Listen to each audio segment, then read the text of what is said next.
አንድ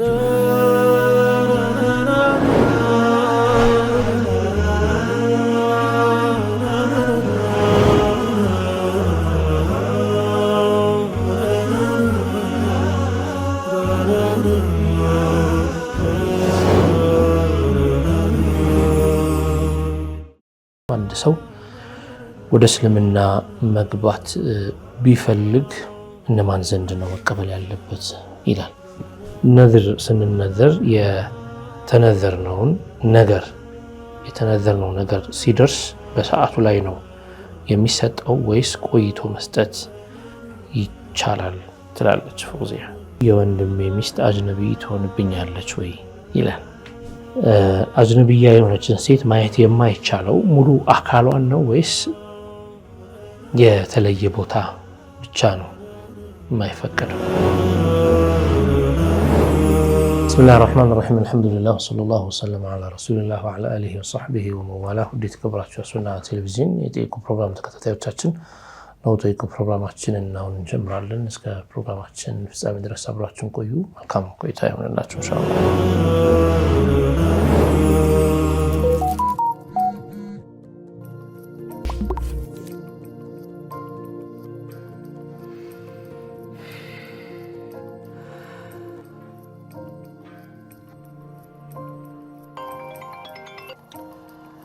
ሄሎ ሰላም አለይኩም።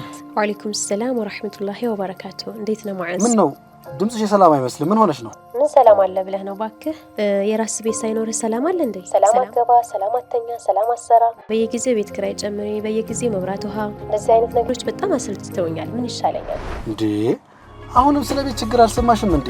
ይሄውን ያጠገብ ያለው ወረቀት እኮ እያነበብኩኝ ያለሁት በቤት ጉዳይ። ኧረ ባክህ ምን ልትለኝ ነው? ይህንና መሰል ችግሮችን ሊቀርፍ ዲዋን ሪል ስቴት ብቅ ብሏል። አሁን ዲዋን ሪል ስቴት? አዎ። እንዴ ምን ያዘገየኛል? እንደዚህ አይነት እድል አግኝቼ ነው እንዴ? በልቶሎ ብለህ አድራሻቸውን አሁን ላክልኝ። በጣም መሮኛል በእናትህ። አሁኑኑ ሄጄ መዘገባለሁ። አድራሻቸውን ልክልሻለሁ። ሁሉንም መረጃዎች ከነሱ ታገኛለሽ። ምን ስራ ያስፈታኛል ብለህ ነው? አሁኑኑ ሄደሽ ተመስገን።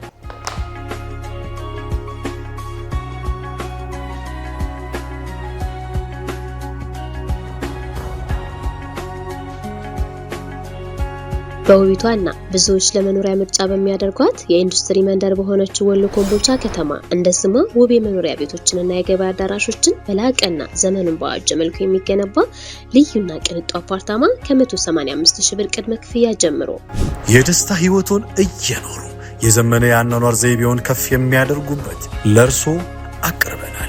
70% ከወለድ ነፃ በተመቻቸ ብድር 30 የሚሆነውን ከፍለው ከባለ 1 መኝታ እስከ ባለ 3 መኝታ የሚደርሱ እጅግ ዘመናዊ መኖሪያ ቤቶች ቢፈልጉ አከራይተው አሊያም ራስዎ የሚሰሩባቸው ሰፋፊ የንግድ ሱቆች ከዲዋን ሪል ስቴት አክሲዮን ማህበር ቀረበለው። ለበለጠ መረጃ በ0911 27 14 40 በ0921 44 87 87 አሊያም በ0921 45 87 87 ዲዋን ሪል ስቴት ለርሶ የሚገባው። ሰላም አለይኩም። ወአለይኩም ሰላም ወራህመቱላህ። ለማናችሁልን? አልሐምዱሊላህ። እንዴት ናችሁ? አልሐምዱሊላህ። ዛሬም ኢንሻአላህ የተለያዩ ጥያቄዎች አሉ እናቀርባቸዋለን። በ0966 መጨረሻው 84 የተላከልን ጥያቄ አለ። ምንድነው የሚለው? ሰላም አለይኩም። አንድ ሰው ወደ እስልምና መግባት ቢፈልግ እነማን ዘንድ ነው መቀበል ያለበት ይላል። ቢስሚላሂ ራህማኒ ራሂም አልሐምዱሊላሂ ረቢል ዓለሚን ወሰላቱ ወሰላሙ ዐላ ሰይዲና ሙሐመድን ወዐላ አሊሂ ወሰሕቢሂ ጠይቢን ጣሂሪን አማ በዕዱ ፈአስአሉላህ ተዓላ አን የጅዐለ ንያቲና ኻሊሰተን ሊወጅሂሂል ከሪም ወአን ዩወፊቀና ሊማ ዩሒቡሁ ወየርዳህ ወአን የሕፈዘና ሚነ ዘለል ኢነሁ ዐላ ኩሊ ሸይኢን ቀዲር። አንድ ሰው ወደ እስልምና መግባት ከፈለገ ሌላ ሰው ሄዶ እስልምናን እሱ ዘንድ ተቀብያለሁ ማለት የሚያስፈልገው ሰው የለም። መቼም እስልምናን አውቆ ከዚያ በፊት ብዙ ሰዎች እንደሚያደርጉት ከሙስሊሞች ጋር አብረው ሊኖሩ ይችላሉ። ስለ እስልምና ይሰማሉ፣ ወይ አንዳንዶች ያነባሉ፣ ይጠይቃሉ፣ ሪከርዶችን ወይ ደግሞ አንዳንድ እስላማዊ ጽሁፎችን ሊያነቡ ይችላሉ። ከዛ በኋላ እስልምና ምንድነው የሚለውን በዝርዝር እንኳን ባይገቡም በዋና ዋና ነጥቦቹ ይረዳሉ። ከአንድ አላህ በስተቀር በእውነት የሚገዙት አምላክ እንደሌለ፣ አላህ ደግሞ ሰው እንደማይመስል፣ የማይወልድ የማይወለድ፣ ፍጡር ጋር በፍጹም የማይመሳሰል፣ አቅጣጫ ቦታ የሌለው፣ ከማንም ምንም አይፈልግ፣ ከሁሉም የተብቃቃ የሁሉም ፈጣሪ፣ ሁሉን አድራጊ ቻይ የሆነ ጌታ፣ በመሻቱ ሁሉን የሚያስተናብር እንደሆነ፣ የሚያይ የሚሰማ የሚቆጣጠር የሚያውቅ ሕያው የሆነ የማይሞት የማይጠፋ ጌታ እንደሆነ ይህንን ካወቀ አንድ ሰው ሙስሊሞች የሚያመልኩት አምላክ ይህንን ነው የሚለውን ነገር ከተረዳ፣ ከዚያ ደግሞ ሙስሊሞች ነብዩ መሐመድን የመጨረሻ ነብይ እንደሆኑ ያምናሉ። ዒሳንም ኢየሱስንም የአላህ ነብይ ብለው ነው የሚያምኑት። ሙሴን የአላህ ነብይ ናቸው ብለው ነው የሚያምኑት የሚለውን ነገር ካወቀ፣ ያው በጥቅሉ ነብያት ቅዱስ የሆኑ ፍጡራን አላህ ክብር ያከበራቸው ያተለቃቸው ፍጡራን እንደሆኑ ካወቀ፣ ከዚያ በኋላ እውነትነቱን አምኖበት ራሱን አሸንፎ ወደ ኢስላም ለመግባት አላህ የደነገገውን ግዴታ ለመወጣት የወሰነ ጊዜ በራሱ ከአንድ አምላክ በስተቀር በእውነት የሚገዙት ጌታ የለም፣ ሙሐመድ የአላህ መልእክተኛ ናቸው ብሎ መመስከሩ በቂ ነው። ሌላ ሶስተኛ ሰው ሁለተኛ ሰው ሳይኖር ከሱ ውጪ ሌላ ሰው ባይኖርም ማለት ነው። ያው ብዙዎች እስልምናቸውን ይፋ ማድረግ ሲፈልጉ ኢዕላን ማድረግ ሲፈልጉ ሼኾች ጋር ይመጡ አሉ፣ ዓሊሞች ጋር ወይ አንድ ጓደኛው ሙስሊም ጓደኛው ጋር ይልና እኔ መስለም ፈልጋለሁ ብሎት የሚሰልሙም አሉ። አንዳንዶች አገባቡን ላያውቁት ይችላሉ። እንዴት ነው እስልምና ለመቀበል ምንድነው ማድረግ ያለብኝ? እኔ ወድጄዋለሁ ሃይማኖቱን፣ ንጽህናውን፣ ሐቀኝነቱን፣ በሁሉም ነገር ላይ ደግሞ ለእያንዳንዱ ነገር ህግን ያስቀመጠ ምንም ክፍተት የሌለበት ሃይማኖት መሆኑን አውቆ ተረድቶ ይሄን አውቅ ያለው ግን አገባቡ እንዴት እንደሆነ አላወቅኩም ብሎ ማንኛውንም ሙስሊም ቢጠይቅ፣ ማንኛውም ሙስሊም ይሄንን ከተጠየቀ ሸሃዳ ማስያዝ አለበት። ወዲያውኑ ያ ይሄንን ያለው ሙስሊም እንዲህ በል ይለዋል፣ ከአላህ በስተቀር በእውነት የሚገዙት አምላክ የለም፣ ሙሐመድ የአላህ መልእክተኛ ናቸው በል ይለዋል። ቃሉን አስተሳምሩና አስተካክሎ ሸሃዳ እንዲያደርግ ያደርገዋል። በዚህ መልኩ እስልምና ውስጥ ይገባል። የግድ የሙስሊሞች መሪ ጋር መሄድ ሸርጥ አይደለም፣ ወይም የጁሙዓ ኸጢብ ጋር ኹጥባ የሚያደርግ ኢማም መስጂድ ጋር መሄድ ሸርጥ አይደለም፣ ወይም ዓሊም ጋር ብቻ ነው የሚሄደው የሚል ይሄ ቅድመ ሁኔታ መስፈርት አይደለም።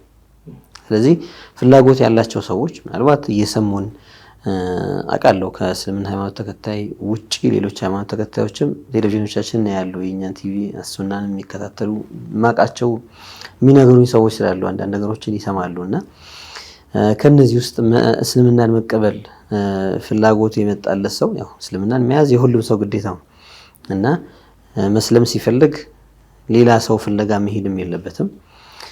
ወዲያውኑ ከአንድ አምላካችን ከአላህ በስተቀር ሌላ ጌታ የለም፣ ሙሐመድ የአላህ መልእክተኛ ናቸው ብሎ ያንን ነገር ይመሰክርና ከዚያ በኋላ ሌሎች ሰዎች ደግሞ በካፊር እንደሆነ ክርስቲያን እንደሆነ ወይ ሌላ እምነት ተከታይ እንደሆነ የሚያውቁት ሰዎች መስለሙን ለማረጋገጥ እስኪ ያሰማ ይሉታል፣ ለነሱ ያሰማቸዋል ማለት ነው። ስለዚህ ሩቅ መሄድ፣ ሳምንት ጁሙዓ መጠበቅ እንደዚህ አያስፈልግም። ብዙ ሰዎች ይህችን መስአላ የሚስቱ ሰዎች አሉ። ሐታ ሊሰልሙ ሰዎች እነሱ ጋር ሲመጡ አስልሙን ሲሏቸው ቆይ እኔ ሼኽ ጋር ወስደሃለሁ ይላሉ።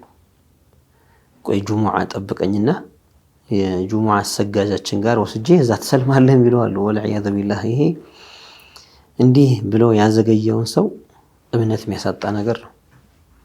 ትልልቅ ዑለማዎች በእነሱ የጠቀሱት ነገር አለ። እንኳን እስከ ጁሙዓ ማቆየት አይደለም አንድ ኸጢብ ኹጥባ እያደረገ እያለ ይላሉ አንድ ካፊር ሰው መጥቶ እስልምናን መቀበል ፈልጋለሁና እንዴት እንደምገባ ንገረኝ፣ አስልመኝ እንደሚባለው በእኛ በአማርኛው በተለመደው ቋንቋ አስልመኝ ካለው ቆይ ኹጥባዬን እስከምጨርስ ጠብቀኝ ያለው ከሆነ ኸጢቡ ራሱ እስልምናውን ያጣል ይላሉ። ሱብሃንአላህ ከባድ አደጋ ነው። ለምንድን ነው ሲባል እሱ ኹጥባ አድርጎ እስከሚጨርስ ድረስ ይህ ሰው በኩፍሩ ላይ እንዲቀጥል ወዶለት ፈቅዶለታል ማለት ነው። ያው ቆይ ካለው እኮ ፍቃዴ ነው እንደማለት እኮ ነው። የኔ ፍቃድ ነው ፈቅዶለታል። በክፍረት ላይ እንድትቆይ የኔ ኹጥባ እስኪያልቅ ድረስ ባለህበት ኩፍር ላይ እንድትቆይ እኔ ተስማምቻለሁ እንደማለት ነው። እኔ ፈቅጃለሁ እንደማለት ነው። ራዲ ነኝ እንደማለት ነውና ይሄንን ዑለማዎች እንደነው ያሉ ሌሎች ማኢማዎች ከፈረ الخطيب ይላሉ። እንዲህ ካደረገ ይሄ ኹጥባ አድራጊው ሰውዬ ይከፍራል አሉ። ሱብሃንአላህ ከባዱ አደጋ እንግዲህ ሰውን እኛ ካፊሮችን በኩፍራቸው ላይ እንዲቆዩ ወይም እንዲቀጥሉ አንወድላቸው ወለው ለሕظة ምናልባት ስለ ኢስላም ልናናግራቸው እንችላለን። አንዳንድ ጊዜ ሁኔታቸውን አይተን ላናናግራቸው እንችላለን። ዐኒድ ናቸው ደግሞ መቀበል የማይፈልጉ ናቸው ምናምን የሚለውን ነገር ከነሱ ስለምናውቅ ጭራሽ ሌላ ነገር ላይ ተማዲ ያደርጋሉ። አላህን ወደ መሳደብ፣ ነብዩን ወደ መሳደብ፣ እስልምናን ወደ ማንቋሸሽ ሊሄዱ ይችላሉ ብሎ ከሰጋ ዝም ይል ይችላል። ሁላችንም ከብዙ ክርስቲያኖች ጋር ወይ ሌላ እምነት ተከታዮች ጋር እንኗኗራለንና ሁሉ ጊዜ ስለ እምነት ጉዳይ እናወራቸው። ስለ እምነት ጉዳይ አለማውራታችን ግን ያሉበትን እምነት ወደንላቸዋል ማለት አይደለም። የተለያዩ ነገሮች ናቸው። ባሉበት ኩፍራዊ እምነት ላይ ለሰከንድ ያክል እንዲቀጥሉም ሪዳ የለንም፣ ፍላጎት የለንም። ቢኖር ኖሮ ፍላጎት ቢኖር ጥፋት ነበር፣ ሀላክ ነበር። ለምን ያው ጀሃነም እንዲገቡ ስለማንፈቅድ ማለት ነው። ይሄ ያሉበት ክህደት ወደ እሳት ወደ ጀሃነም የሚያደርስ ነገር ነውና ሪዳ ቢልኩፍር የሚባለውን ነገር ራሱ ያኒ ኩፍርን ነገር መውደድና ወዶ መቀበል የሚባለው ራሱ ሰውየው የሚጎዳው ነገር ነው። እኔ እኮ ሙስሊም ነኝ ቢልም እንኳን ላኪን ረضيت بكفر الكافر ይባላል። የሌላን ሰው ክህደቱን በክህደቱ ላይ መቆየቱን መውደድህ ይሄ ብዙ አኢማዎች ብዙ ሙፈሲሮች الرضا بالكفر كفر የሚልን በተደጋጋሚ ያነሳሉ። እና ይህንን ካወቀን እኛ ሙስሊሞች ሰው ሊሰልም እኛ ጋር ከመጣ ወዲያውኑ ሸሃዳ ማስያዝ እንጂ ቆይ ኸጢቡ ጋር ወስደሃለሁ፣ ቆይ ኢማማችን ይምጡ፣ ቆይ ሼኻችን ይምጡ፣ ወይ ደግሞ ጁሙዓ ነው ኢስላምን ሰዎች ቢቀበሉት ብለው ሰዎች የሆኑ የተሳሳተ ግንዛቤ ያላቸው ሰዎች አሉ። መስለም የሚፈልጉ ሰዎች ለጁሙዓ የሚቀጥሩ ሰዎች ማለት ነው። ወለዒያዙ ቢላህ ምን አገናኘው? እኛ ሰከንድም ቢሆን አናቆየውም። መስለም ፈልጋለሁ ካለ ሌላ ወሬም አይወራም። ስለ ሌላ ትንታኔ ውስጥም አትገባም። ወዲያውኑ ትለቂኑሁ ሸሃደተይን ሁለቶቹን ሸሃዳዎች በል ነው የሚባለው። ስለዚህ ወደ ጥያቄው መልስ መጣ። ሸሃዳ ማድረግ የፈለገ እስልምና መቀበል የፈለገ ከማን ነው የሚቀበለው የሚለው የሆነ ሰው ቢሰጠው ነገር አይደለም። ሰውየው ሸሃደተይንን በመናገር የሚገባበት ነው ዲን አልኢስላም። ሁለቶቹን ሸሃደተይን ምንላቸውን ከአላህ በስተቀር ሌላ በእውነት የሚያመልኩት ጌታ የለም፣ ሙሐመድ ደግሞ የአላህ መልእክተኛ ናቸው የሚለውን ነገር በምላሱ ካለ ከአንደበቱ አውጥቶ ከተናገረ ሰልሟል፣ ሌላ ሰው ሳያስፈልገው። ምናልባት ይህንን የማያውቁ ሰዎች ቅርብ ያለ ሰው ጋር ሙስሊም ጋር ሄደው የሚባለውን ነገር ጠይቀው ወዲያውኑ ሸሃዳ ማድረግ ያለባቸው። ቆይ ልታጠብ ብለው ማቆየት የለባቸውም። ራሳቸውም ቢሆን ሌላውም ቢሆን ታጠብና ና ማለት የለበትም። መታጠብ ሱና ወይም ፈርድ የሚሆነው ከሰለሙ በኋላ ነው። ከዛ በፊት ግን ማቆየት ነው የሚሆነው፣ ኢስላምን ማቆየት ነው የሚሆነው። በኩፍር ላይ እንዲቀጥል ማድረግ ነው። ሰው እኮ ሻወር ቤት ሊታጠብ ገብቶ እኮ ስንት የሞተ ሰው እኮ አለ። ሴራሚክ እንዳልጦት ወድቆ የሞቱ ሰዎች ብዙ የምናውቃቸው እንኳን አሉ። አንዳንድ ሰው በዛው ውሃ አፍነውት የሚገሉ አለ። መሞቻው አጀሉ ሲደርስ መቼ ምንም የሚመልሰው ነገር የለም። ሰበብም አይፈልግም አላህ፣ በቆመበትም አላህ ይወስደዋል። እና ያ ስለሆነ እኛ ማቆየት የሚባለው ነገር ለኛ አይፈቀድልንም። አቆይተ ነው በኩፍሩ ላይ ቢሞት እኮ ነይቷልና እስልምና ውስጥ ለመግባት ሙስሊም ይባላል አይባልም። ንየቱል ኢስላሚ ለይሰት ኢስላምን ያኒ ኢስላምን መነየት እስልምና አይደለም። بخلاف الكفر نية الكفر كفر في الحال ይላሉ። ከፍራለሁ ብሎ ይነየተ ግን ወዲያው ከኢስላም ይወጣው ይላሉና ሰውም ሳያስፈልገው መታጠብም ሳያስፈልገው በራሱ ሸሃዳ መያዝ ይችላል። ምናልባት መግቢያው ግራ የገባው ሰው አንድ ሙስሊም ጠይቆ ወደ እስልምና መግቢያ ቃልን አስብለኝ ነው ማለት ያለበት። ያንን ብሎ ሸሃደተይን አድርጎ መግባት ነው። መርሐባ። ምናልባት ከዚህ ጋር ተያይዞ አንዳንዶች ያው እስልምናቸውን የሚቀበሉት ጥንቃቄ አድርጉ ይሏቸዋል ይመስለኛል። ምናልባት ለምሳሌ ሙሸቢሃ የሆነ ሰው ወይ ሙጀሲማ የሆነ ሰው በአሁኑ ሰዓት እነሱ እናሰልማለን ይላሉ። እነሱ መስለም ነው ያለባቸው መጀመሪያ ተጅሲም ውስጥ ስላሉ ተሽቢህ ውስጥ ስላሉ ማለት ነው። አሁን እነዚህ ሰዎች የእስልምና የሰጧቸውና ከዛ በኋላ የነሱን ነገር ላሰርጹባቸው ይችላሉ እና ከዚህ አንፃር ይሆን ወይ አጠያየቁ ብዬ ነው። ምናልባት ከዚህ መነሻ ከሆነ ያው የሚፈለገው ስራ ከኛ ነው ከአህሉ ሱና ከአህሉል ሐቅ ከእውነት ባለቤቶች የሚደረግ ስራ ነው የሚጠበቅ ስራ ነው። ምንድነው እንዲህ አይነት ሰዎችን ወደዚህ የሚመጡ ሰዎችን የመስለም ፍላጎት ያላቸውን ሰዎች ልክ እነሱ አባታችን ነው በሰማይ የምትኖር እንደሚሉት እነዚህ አባታችን ባይሉ ጌታችን ነው በሰማይ የምትኖር እያሉ የሚሉ ሰዎች ወደ እነሱ ገቡ ማለት በአርሽ የምትኖር ሰማይ ላይ የሚሉት አለ እንዴ አርሽ የሚሉት አለ እንዴ ምን ይላሉና ያው ነው ሄዶ ከዚያው ወደዚያው ነው يعني የሆነን እነሱ እኛ ቅርጹን በደንብ ለይተናል አለየነውም በደንብ አልተለየልንም ሚሉና ቅርጹማ የሰው ነው ሚሉ አይነት ሰዎች ሁለቱ መሐከል ያለ ልዩነት ነው። ሁለቱ መሐከል ያለው ልዩነት ቅርጹን የማወቅና ያለማወቅ በእነሱ እምነት እንጂ ሸክልና አካል ነው ብሎ ቅርጽ አርጎ ማሰብ በውስጥ እንደዛ አይነትማ ነገር ነው። እጅ አለው ግን የኛን ማይመስል እግር አለው ግን የኛን ማይመስል ፊት አለው ግን የኛን ማይመስል ፊት ሚሉ ሐቂቃ ፊት ነው ይሄ ነው ከዚህ ከምናቀው ፊት ሌላ አይደለም ወደ ሌላ ማዕና አትወሰዱት ሚሉ ሰዎች ጋር ገቡ ማለት ከኩፍር ወደ ኩፍር ነው እንጂ ከኩፍር ወደ እስላም መግባት አይደለም። ስለዚህ ምናልባት ጠያቂያችን ምን አይነት ሰዎች ያስለሟቸው ይለው መቼም ቀድሞ ሄዶ የተናገረው ሰው ነው ተጽዕኖ የሚያሳድረው። አህሉል ሐቅ ሄደው ዳዕዋ አድርገውላቸው ወደ እስላም ጠርተዋቸው ካመጧቸው እውነትም ወደ እስላም ይገባሉ።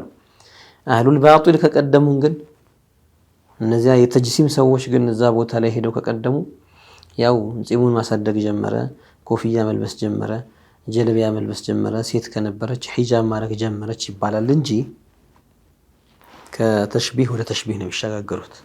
ያው ነሷራ ሙሸቢሃ ናቸው። ክርስቲያኖች ባሉበት መልኩ ጌታን ከፍጡራን ጋር ለማመሳሰል ምንም ቅርም አይላቸው ምን ችግር አለው ሰው ይመስል የሚሉ ሰዎች ናቸው። እና ከዚያ ወዴት ነው የሚሸጋገረው? እነዚህ ደግሞ ያው በሱራው ነው የፈጠረን በምስሉ ነው የፈጠረን ብለው የሚያምኑ ግን እጁ ምን አይነት ይሁን እኛ ብቻ ተሰውራ እናደርገው ብቻ አለው ብለው እጅን የሚያስቡ እንዲህ አይነት ሰዎች ጋር ነው የተቀላቀሉትና ከዚህ ወደዚህ ከኩፍር ወደ ኩፍር ይሆናል። ስለዚህ ከኛ የሚጠበቀው መቅደም ነው። እነዚህን ሰዎች ወደ እስላም ወደ እውነተኛው ሐቅ ወደ ሆነው መንገድ መጥራት ከኛ ነው የሚጠበቀው። ሰዎቹን ወደዛ እንዳትሄዱ ወደዚህ ነው ብንላቸው የሚሰሙ አይደለም። እኛ ቀድመን ሄደን ካልሰራን ማለት ነው። ያው የታወቀ ነው የተሽቢህ እምነት እስላም አይደለም። እኔ የሚያሳዝነኝ ነገር አንዳንድ ሰዎች ተሽቢህን على قول الاسلام ነው እያሉ የሚሉ ሰዎች ማለት ነው። ቢያቆት ንግግራቸውን ቢረዱት ኖሮ ተሽቢህ የሚባለው ነገር አላህን እውነትም አካል አድርጎ ማሰብና ማመን የሚባለው ነገር እንዲህ አይነቱን ሰውዬ እኔ ሙስሊም አድርጌ ነው ማየው ካለ አሊያም ደግሞ እኔ ካፊር ነው ብለዋለሁ ግን ሙስሊም ነው ያሉ ስላሉ ዑለማው ስላሉ ወስቢቱ الخلاف خلافنا አጸናለሁ።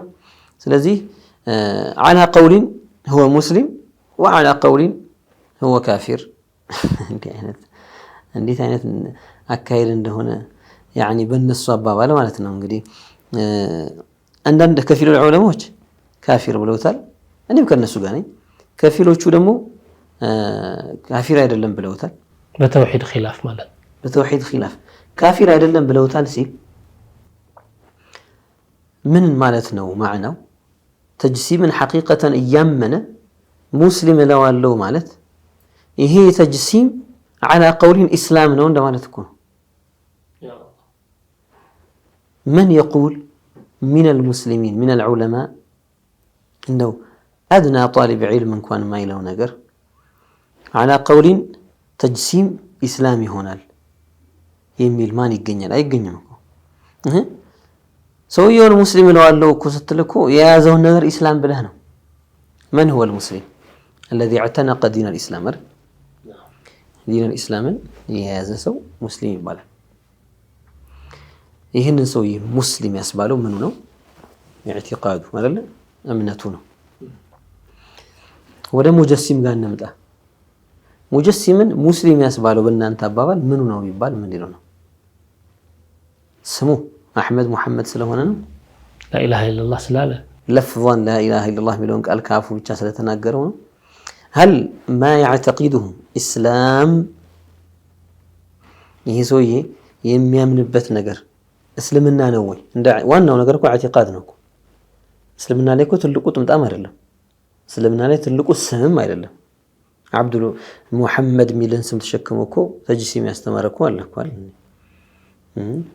አሕመድ የሚልን ስም ይዞ ተጅሲም ያስተማረ አለ። አቡል አባስ አሕመድ ኢብኑ ተይሚያ፣ ሙሐመድ ኢብኑ አብዱል ወሃብ፣ ሌሎች ከም ሚመን አስማኡሁም አብዱላህ አብዱራሕማን ወضሉ ከኸዋሪጅ ከሙዕተዚላ ሆነው የጠፉ አብዱራሕማን የሚባል ስንት ሙጅሪም ስንት ዳል አለ አልፏል አለ ታሪክ መዝግቦ ያሳለፈው። ጠይብ ወደ ዋናው ነገር ስንመጣ ስም አይደለም ማለት ነው። ሰውን ሙስሊም የሚያደርገው ስሙ አይደለም። ዛሬ ጴንጤዎች ለውሸትም ለምርም ሙርተድ የሚሆኑ ሰዎች እኮ አይጠፉም እኮ ስማቸውን ሳይቀይሩላቸው እኔ ሙሐመድ ነኝ እያለ የጴንጤ ሰበካ የሚሰብክ እኮ አለ እኮ አይደል? ስም አይደለም ዋናው ማለት ነው። ስም አይደለም። ሌላ ደግሞ ጥላሁን ሆኖ ስሙ ሙስሊም ታገኛለህ። እኛ የተለመደ ስም የጥላሁን ሲባል ሙስሊም ስለማይመስለን ጉዳዩ እዛ ጋር አይደለም። ጀለቢያ ጋርም አይደለም፣ ሒጃብ ማድረግ ጋርም አይደለም። ሰውን በዋናነት ሙስሊም ያደረገው እነዚህ መገለጫዎች ናቸው እንጂ ዋናው ጉዳይ ዓቂዳው ነው፣ እምነቱ ነው። እምነቱ ከሆነ ሙጀሲምን ሰውዬ ወይም ይህን ፊርቃ በአጠቃላይ አላህን ሐቂቃ አካል ነው ብሎ እያመነ አንተ ሙስሊም ነው ስትለው ሙስሊም ነው ያልክበት እኮ ያመነው ነገር ኢስላምን ነው ብለህ ነው። هل تقر بأن هذا هو الإسلام ወይስ ኢስላም ሁለት ነው ባንተ አባባል? التشبيه إسلام والتنزيه إسلام እንዴት ልታደርገው ነው? يعني على قولك على اعتقادك إذا قلت المنزه مسلم والمجسم مسلم معنى قولك التنزيه إسلام والتجسيم إسلام እንዴ ይሄ እኮ ከባድ ተናቁድ እኮ ነው። እንደው ከኢስላም ውጪ ያለ ሰው እንኳን ይሄን ነገር ምንድነው የምትሉት ነው የሚለው። ምንድነው የምትሉት? ነጭም ነው ጥቁርም ነው ስትል እኮ አይሆንም እኮ አንድ ነገር ነጭም ጥቁርም አይሆንም። ተጅሲምም ተሽቢህም እንዴት ኢስላም ይሆናሉ? ወልፉላን ማ ከፈረሁም ፉላን ማ ከፈረሁም እያለ ሚጃጃል ብዙ ነው። ይሄ ضعيف العقل وضعيف الفهم نعم ሙጀሲም ሚለው ቃል አንዳንድ ጊዜ ለዚህ ፊርቃ በጠቃላይ ኢጥላቅ ይደረግና በመሃል ደግሞ ይገባሉ። ይሄ ስም ይጠቀስላቸዋል። ምን የሆኑ يطلقون اسم الجسم على الله ولا يفهمون معنى الجسم جسم ብለው ኢጥላቅ ያደርጋሉ አላህን። ግን ጂስም ማለት እኮ ይሄ ነው ስትላቸው እኔ ጂስም ማለት እኮ ያለ ማለቴ ነው፣ መውጁድ ማለቴ ነው፣ ዛት ማለቴ ነው እንጂ እኔ ይሄ ጂስም ይሄ ሙረከብ እሱን አረ እኔ እሱን አልፈልግበትም ይላሉ። እነዚህም بما انهم كانوا يطلقون اسم الجسم على الله ጂስም ሚለውን አላህ ላይ ኢጥላቅ ያደርጉት ስለነበር ሲጠቀሙ ስለነበር ሙጀሲማ ተባሉ። የሆነን ስራ የሚሰራ ሰው በስሙ እንደሚጠራው ማለት ነው። አንዳንዴ ከቃሉ በመነሳት ይሄንን እነዚህን ሰዎች አናከፍራቸውም ነው የሚሉት ዑለማዎች። ለምንድን ነው? لأنهم لا يفهمون معنى الجسم حقيقة وأما المجسم الذي يعتقد الجسمية الحقيقية في حق الله هي حقيقة جسم لو معناه بتككل الله እንደዛ ነው ብሎ የሚረዳሳ من يزعمونهم أنهم لا يكفرونهم ما يقبعتشون እንጂ እነንትና እነ ሼክ ዩሱፍ ነብሃኒ ያላከፈሯቸው እነ ፉላን ያላከፈሯቸው እንደዚህ ያሉ የሚጠቅሷቸው ኪታቦቻቸውን በሐቂቃ የሚረዳ ሰው የዚያ ላይ ያገኛል وهذا لا يوصف به إلا المخلوق ሲሉ ይሄ ፍጡር እንጂ አይገለጽበትም ሲሉ ይሄንን ፍጡር ማለት ነው ጂስም ማለት አላህን ፍጡር ማለት ነው እያሉ ሲገልጹ ያው ይሄንን ፍጡር ማለት ነው እያሉ وهل يعقل يظن في الشيخ يوسف النبهاني أن يقول مع أنه يعتقد المخلوقية في حق الله لا أكفره يلالو لا يتصور لا عنده هي تنكو عنده عند تنش እንኳን እንደው አላህን ትንሽ ይፈራል ቢባል ሰው እኮ እንዲህ አይነት ነገር እኮ ተጀሩ አያረግም እኮ እንኳን ትልቅ ሰዎች ማለት ነውና ይሄንን فهم سقيم የያዙ አንዳንድ ደግሞ ድንበር ያለፉ ኪታብ ጸሐፊያን ይጻፏቸውን ዒባራዎችን እየለቃቀሙ كدائرة العقل ወጥተው كقواعد الشرع ወጥተው እነዚህም ብቻ ያነፈነፉ ከሊም እኮ እያሉ ዒባራዎቻቸው ሳይገቧቸው አንዳንዴም ደግሞ ድንበር ያለፉ ዒባራዎች ሆነው አንዳንዴ خطأ شنيع የሚያሳፍሩ ዒባራዎች ሆነው የቱም እንዲህ አይነት ዒባራዎች ደሳኢሶች ሊገቡ ይችላሉ ሊከተቱባቸው ይችላሉ ለምን የዲን ጠላት ብዙ ነው ዋና አስኳላው ደግሞ እዚህ ያሰለለች እሷን ለመምታት ማይደረግ ጥረት የለም በጧሃራ በውዱእ በመናም ጉዳይ ባያስገቡ ማይጨንቃቸውም ብዙ ለምን ይሄ ፈርዕ ነው ብለው የሚያስቡት ዋና የዲን الاسلام አስኳል የሆነውን ተውሂድን ለመበረዝ ግን ወቂለ ያለ የሚያስገባም ብዙ ነው انت ወደ قواعد الشرع مملس الى ما يقضيه العقل الصحيح والسليم الذي هو شاهد للشرع ጤነኛ አእምሮ ወደሚፈርደው ወደዛ መመለስ ሲገባ قيل يالك تصدله فماذا بعد الحق الا الضلال الله يطبقني هي ከእውነትን ሰውየው ካወቀ በኋላ ደግሞ ወደዚህ የሚወጣ ከሆነ ከሐቅ በኋላ ጥመት እንጂ ሌላ የለም ተመልካቾቻችን እየተከታተላችሁ የምትገኙ ጠይቁ ፕሮግራማችን ነው አሁን የርፍ ሰዓታችን ላይ ደርሰናል ከፍታ ቆይታ በኋላ ተመልሰን እንገናኛለን ርቃችሁ አትሉ ጠብቁን እንመለሳለን ኢንሻአላህ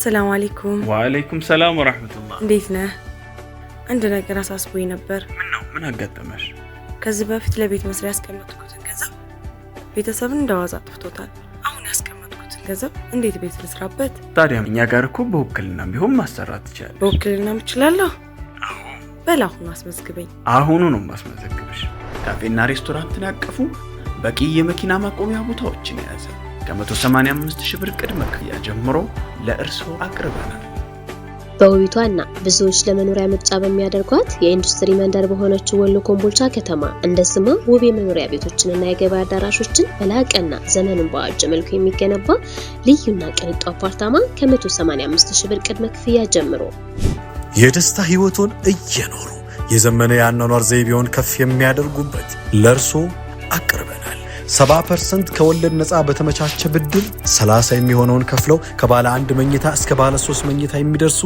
እጅግ ዘመናዊ መኖሪያ ቤቶች ቢፈልጉ አከራይተው አሊያም ራስዎ የሚሰሩባቸው ሰፋፊ የንግድ ሱቆች ከዲ1 ሪል ስቴት አክሲዮን ማህበር ቀረበ ለበለጠ መረጃ በ0911 27 14 40 በ0921 44 87 87 አሊያም በ0921 45 87 87 ዲ1 ሪል ስቴት ለርሶ የሚገባው ተመልካቾቻችን የተከታተላችሁ የምትገኙ ጠይቁ ፕሮግራማችንን ነው ማስታወቂያው ላይ እንደተመለከታችሁ ዲ1 ሪል ስቴት ይሄን ፕሮግራማችንን ስፖንሰር አድርጎልናል እናመሰግናለን አሁንም አብራችሁን ቆዩ ኢንሻአላህ ዶክተር ከረፍት በፊት ያነሳናቸው ጥያቄዎች አሉ። አንዳንዶቹ አልহামዱሊላህ ከሰለምኩኝ 5 ዓመት ይሆን እኔ 7 ዓመቴ ይሉና ግን አላህ ከአርሽ በላይ ነው ብለው የሚያስቡ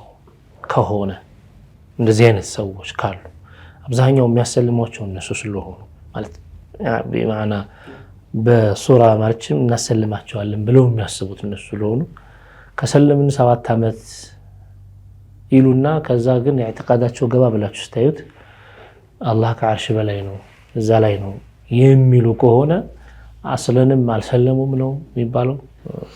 አው እንደዛ ነው። ያኒ በቅድም እንዳልነው ሙህታጅ ብለው የሚያስቡትን ከጃይ ፈላጊ ዙፋን ላይ የሚቀመጥ አድርገው የሚያስቡትን ክርስቲያኖች እንደዛ ያስባሉ።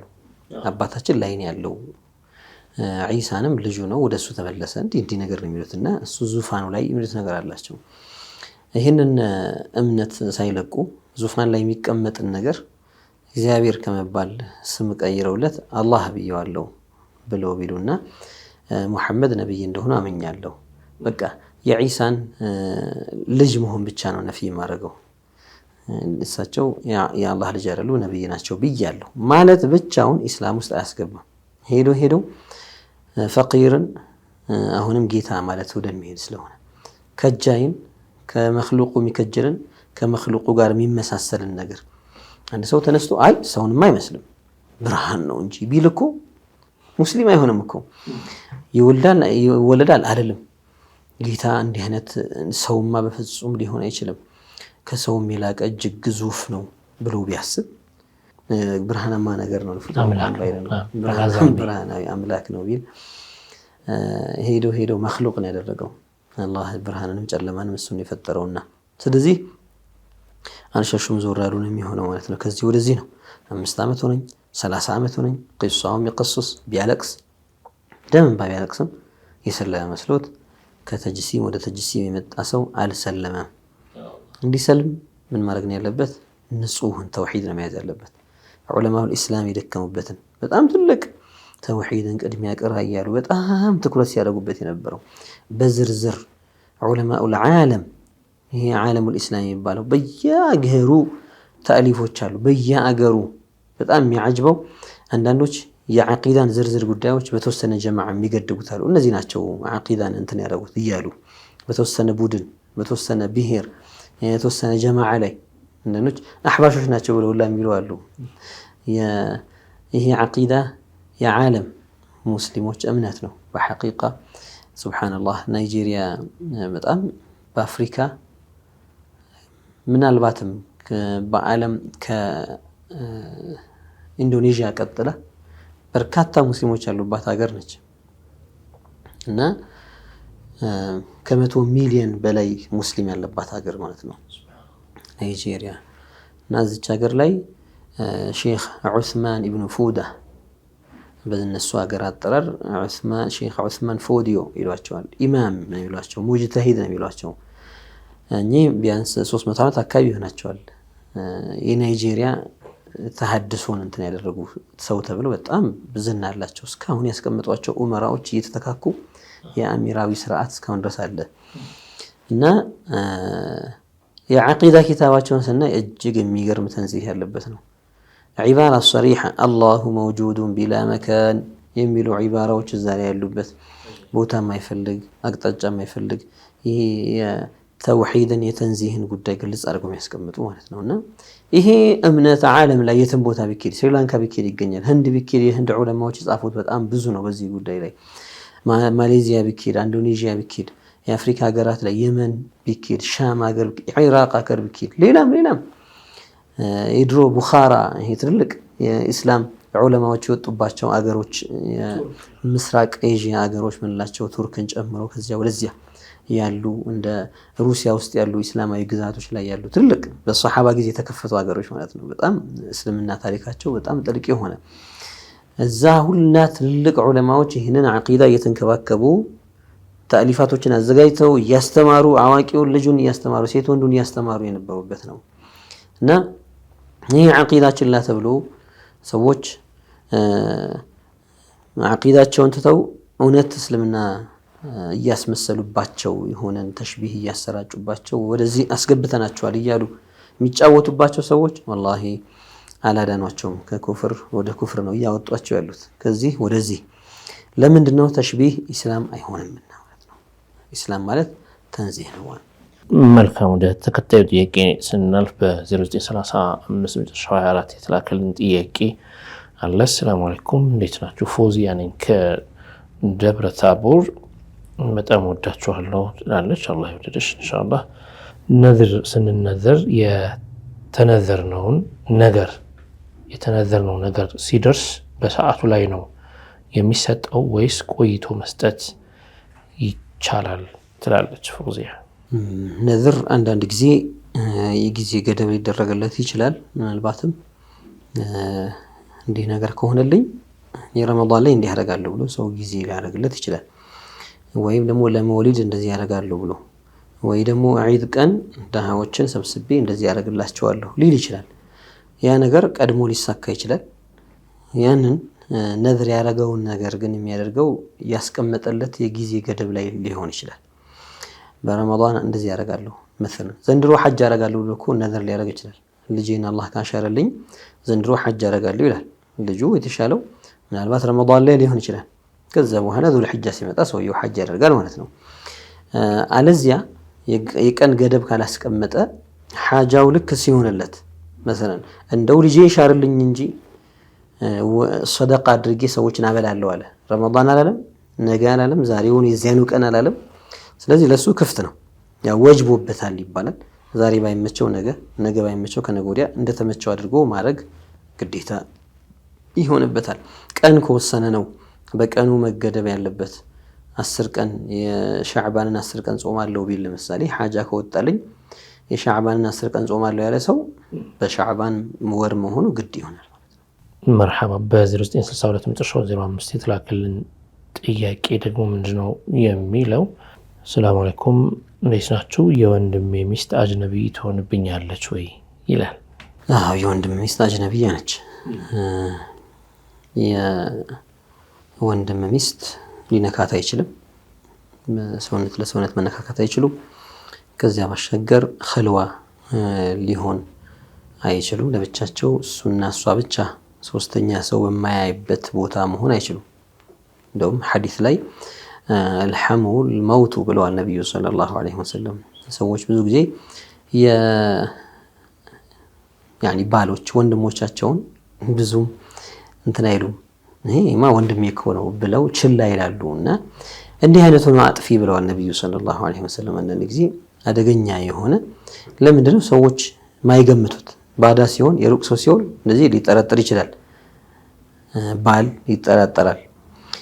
ሐሙ ሲሆን የባል የቅርብ ዘመድ ሲሆን ማለት ነው አማች እንደዛ የሚሆንበት ሰዓት የቅርብ ሰው ሲሆን ያው ከአማች ውስጥ ሙሐረም على التأبيد ይሆን አለ። ያው አማች ተብሎ ማለት ነው። ለምሳሌ የባል አባት ለልጁ ሚስት محرمية አላቸው።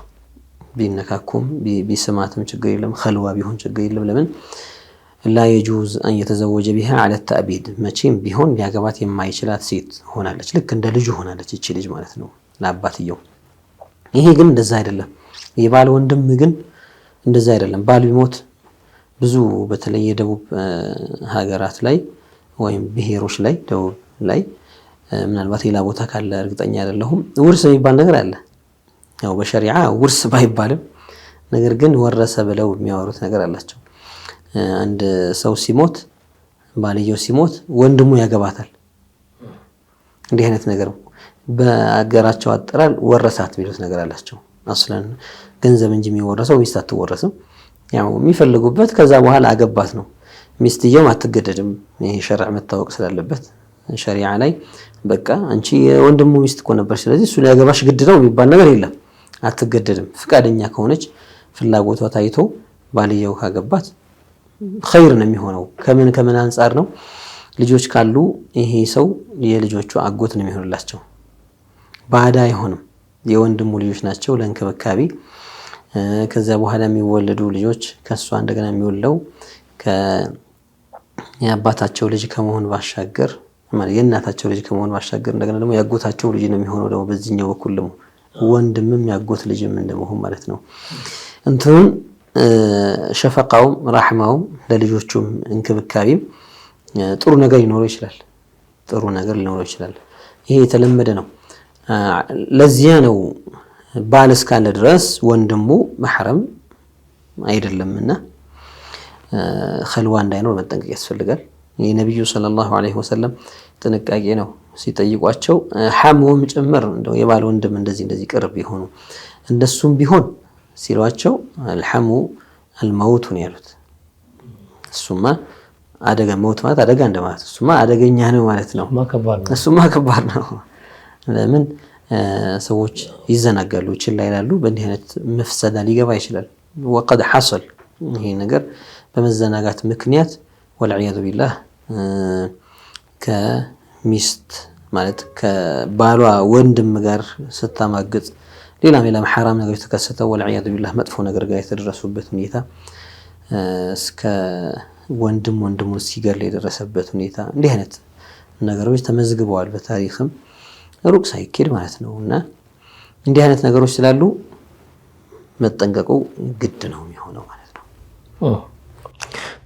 አንዳንድ ቦታዎች ላይ በተለይ ሙስሊሞች የማይበዙበት አካባቢ ላይ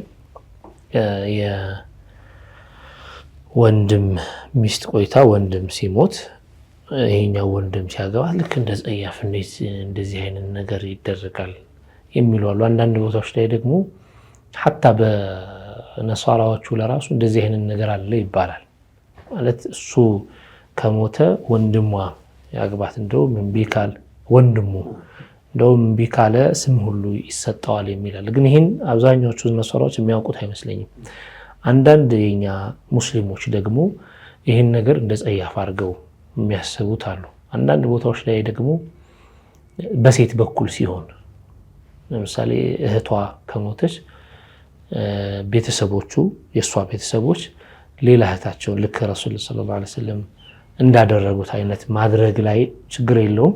በወንድ ሲሆን ደግሞ የሆነ ምን ማለት ነው አይነት ነገር አለ። አልሙሂም ሸሪዓው ያስቀመጠው ነገር ስለሆነ ይሄ ነገር በሴትም ሊሆን ይችላል፣ በወንድም በሴቷ በኩል ሊሆን ይችላል፣ በወንድም በኩል ሊሆን ይችላል። ችግር የለውም።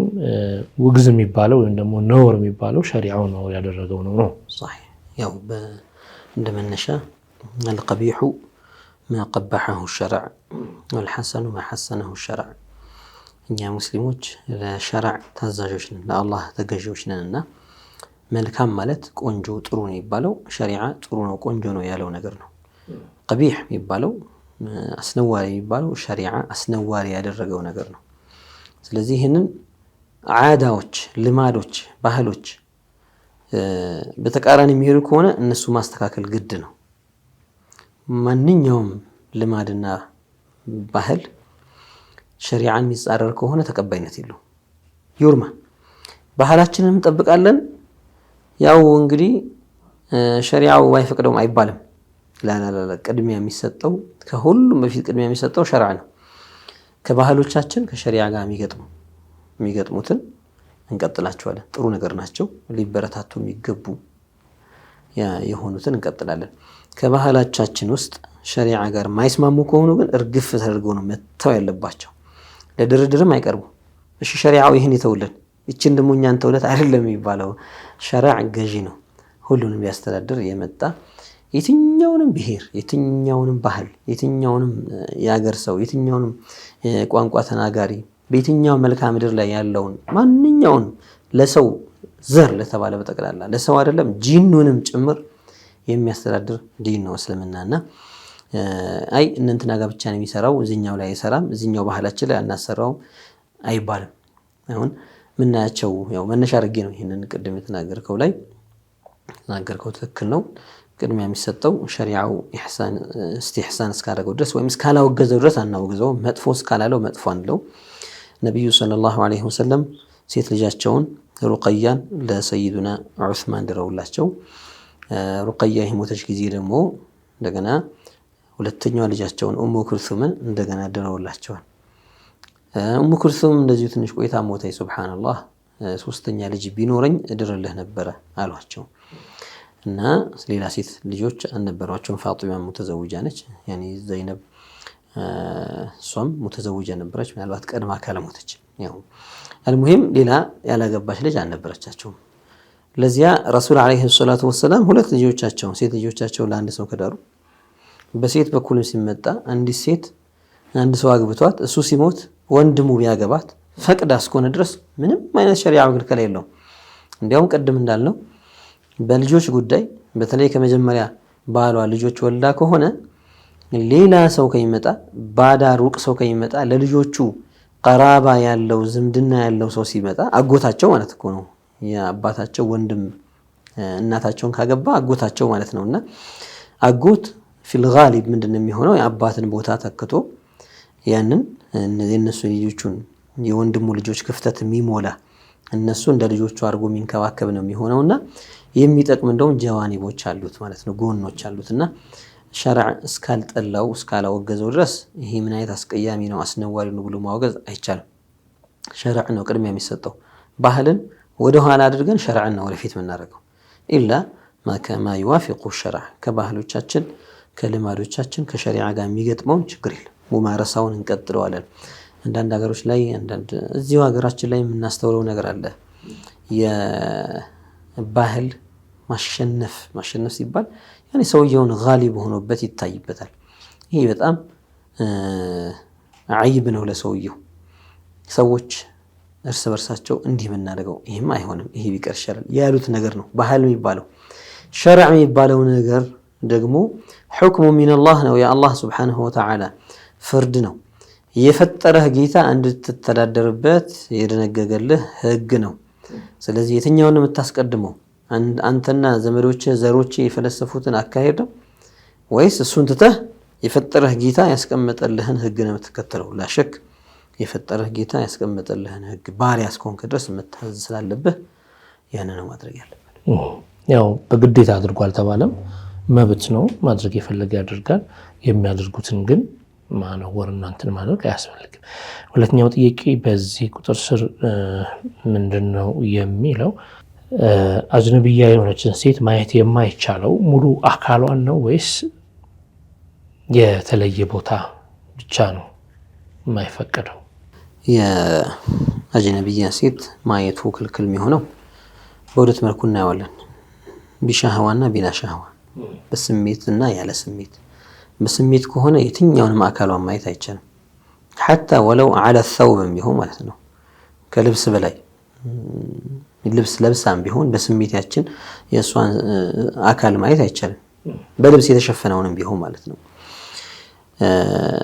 ያለ ስሜት ከሆነ ከፊቷና ከመዳፏ ሌላ ያለውን ነው ማየት ማይቻለው። ያለ ስሜት ከሆነ ከፊቷና ከመዳፏ ሌላ ያለው ማየት አይቻልም። አማ ወጅሁሃ ወከፋሃ ፊቷና ሁለት መዳፎቿ እነዚህ ወላ ዩብዲነ ዚነተሁነ ኢላ ሊቡዑለቲሂን ብሎ አላሁ ስብሓነሁ ወተዓላ ሲነግረን የዛሂር የሆነ ውበት ወይም ደግሞ ዛሂር የሆነ የአካል ክፍል የሚባል አለ። ስውር የሆነውን ገልጻ ለመደበቅ ያለበትን የውበቷን የሰውነቷን ክፍል ገልጻ ማሳየት የምትችለው ለሚፈቀድላት ለባሏ ኢላ አኺሪ ነው። ከዛ ውጪ ግን ኢላ ማ ظهر منها ይፋ የሆነው ሲቀር የሚል እስቲስና አለ። ይፋ የሆነው ማን ነው ሲሉ ዑለማዎች አልወጅህ ወልከፋን ይላሉ። ስለዚህ ፊቷን ያለ ስሜት እስካያት ድረስ ሐራምነት የለውም። መዳፎቿን እስከ ሰዓት ማሰሪያ ክንዷን አይደለም እንዳለ ጡንቻዋ ድረስ አይደለም፣ እንማ የሰዓት ማሰሪያ ድረስ ዓደተን የሚከፈተው ስትበላም ስታነሳም ይሄ ክፍልን ያለ ሻህዋ ያለ ስሜት ማየት ይቻላል። በሻህዋ ሲሆን ነው ሐራም የሚሆነው ከሌላው ጋር እንደ ሌሎች አካሎች። ያለ ሻህዋ ከሆነ የሷ ዐውራ መሸፈን ያለበት ማሲዋ ወጅሂሃ ወከፈይሃ ከፊቷና ከመዳፎቿ ሌላ ያለው መሸፈን ያለባት ማለት ነው። ስለዚህ ከዚህ የምንረዳው ሰትሩ አልወጅሂ ለይሰ ዐውራ ማለት ነው። ይሄ ፊትን ሰትሩ አልወጅሂ ለይሰ ዋጅበን ይሄ ፊትን መሸፈን የሚባለው ነገር ዋጅብ አይደለም፣ ሴት ልጅ ላይ ግዴታ አይደለም። ነገር ግን ኢን ፈዓለቱ ተሸቡሃን ቢኒሳኢ ነብይ ሰለላሁ ዐለይሂ ወሰለም የነብዩ ሴቶች እኮ ባለቤቶቻቸው ይሸፍኑ ነበር፣ እነሱ ግዴታ ሆኖባቸው ነው። እኔም ልሸፍን ካለች ልትሸፍነው ትችላለች። አለዚያ ፊቷ ማንነቷን መለያ ነው፣ ማወቂያ ነው። ስለዚህ ፊቷን ማየት ሐራም አይደለም ኢላ ኢዛ ካነ ቢሸህዋ በስሜት ከሆነ እንጂ። ለምን በኢጅማዕ አልሙስሊሚን ወጅሁ አልመርአቲ ለይሰ ዐውራ የዑለማ የጋራ ስምምነት ነው። የሴት ልጅ ፊቷ ዐውራ አይደለም። ዐውራ ማለት ምንድነው ሲባል መሸፈን ያለበት ክፍል አይደለም፣ ግዴታ መሸፈን አለበት ተብሎ አትገደድም ማለት ነው። መርሐባ ዶክተር፣ ለዛሬ የነበሩ ጥያቄዎች እነዚህ ናቸው። ሌሎቹ ኢንሻአላህ ቀጣይ ላይ እናቀርባቸዋለን። ለሰጣችሁን ሸሪዓ ምላሽ ባረከላሁ። ተመልካቾቻችን የተከታተላችሁ የነበራችሁ ጠይቆ ፕሮግራማችንን ነበር። ከእናንተ የተላኩ ጥያቄዎችን ወደ እናንተ በዚህ መልኩ አቅርበናቸዋል። ምላሹን የሰጡን ደግሞ ዶክተር ሼክ አቡበክር ሱሌማን ነበሩ። አብራችሁን ስለነበራችሁ በእጅጉ እናመሰግናለን። ሰላም አለይኩም ወራህመቱላሂ ወበረካቱሁ።